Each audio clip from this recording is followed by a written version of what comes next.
अधिकारी ने किया दलितों का अपमान तो चंद्रशेखर ने लगाई क्लास। सांसद ने उठाई आवाज तो नप गए सीओ साहब, बैठ गई जान। अब घर बैठकर कीर्तन करेंगे सीओ, पता पड़ गई दलितों की ताकत। चंद्रशेखर आजाद के समर्थक एक नारा लगाते हैं, भैया से जो टकराएगा मिट्टी में मिल जाएगा।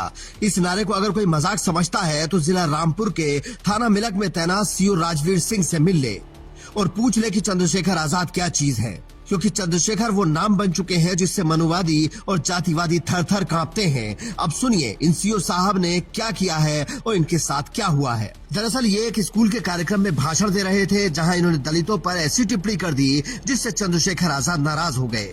पहले उन्होंने ट्वीट किया और फिर रैली में बयान दिया। इसके बाद आनन फानन में जांच के आदेश हुए।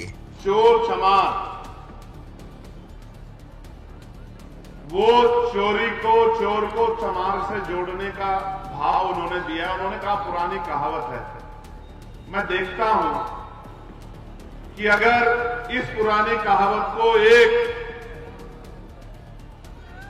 डिप्टी एसपी लेवल के अधिकारी को समझ नहीं आता कि इससे एक समाज के ऊपर कितनी घटिया टिप्पणी होती है कि जब वो पूरी जाति को आप चोरी से जोड़ते हैं, तो मैं क्या समझूं कि यूजीसी पे जो गाइडलाइन आई थी वो गलत थी क्या?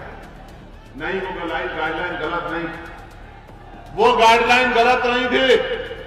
वो गाइडलाइन इसलिए गलत नहीं थी क्योंकि आज भी केंद्रीय विश्वविद्यालयों में, सरकारी दफ्तरों में, एम्स में, मेडिकल कॉलेज में, कृषि विद्यालयों में और प्राइमरी स्कूल से लेकर इंटर कॉलेज में दलितों, पिछड़ों, आदिवासियों के साथ जाति धर्म के आधार पर गैर बराबरी और जुल्म जाति की जाती है। ये सत्य है, ये सत्य है, ये सत्य है और ये सत्य छिपाने से नहीं छिपेगा और चंद लोगों के विरोध से नहीं दबेगा। मेरी बात को आप याद रखना।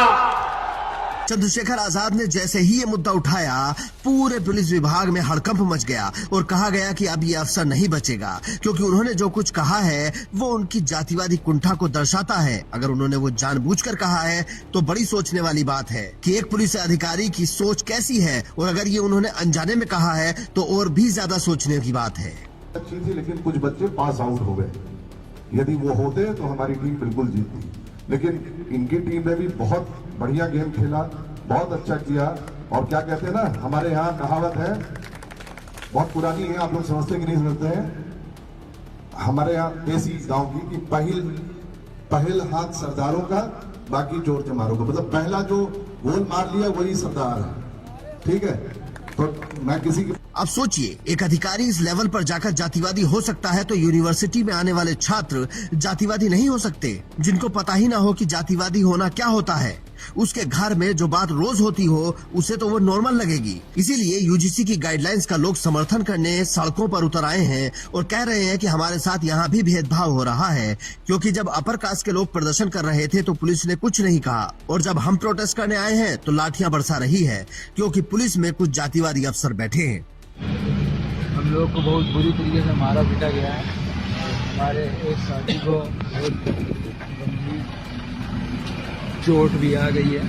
हम लोग परिवर्तन पर धरने स्थल पर भी नहीं थे, हम लोग पास में एक दुकान पर बैठे हुए थे और उसके बावजूद पुलिस ने हमको यहाँ से उठा लिया और गाड़ी में भरने लगे। हम लोगों ने जब विरोध किया तो हम लोगों को मारा पीटा गया। हम लोगों को दौड़ा कर पूरे विधानसभा के पास तक के अम्बेडकर छात्रावास के सामने बहुत बुरी तरीके से मारा पीटा गया है। गर्दन पकड़ने के, दबाने के निशान है।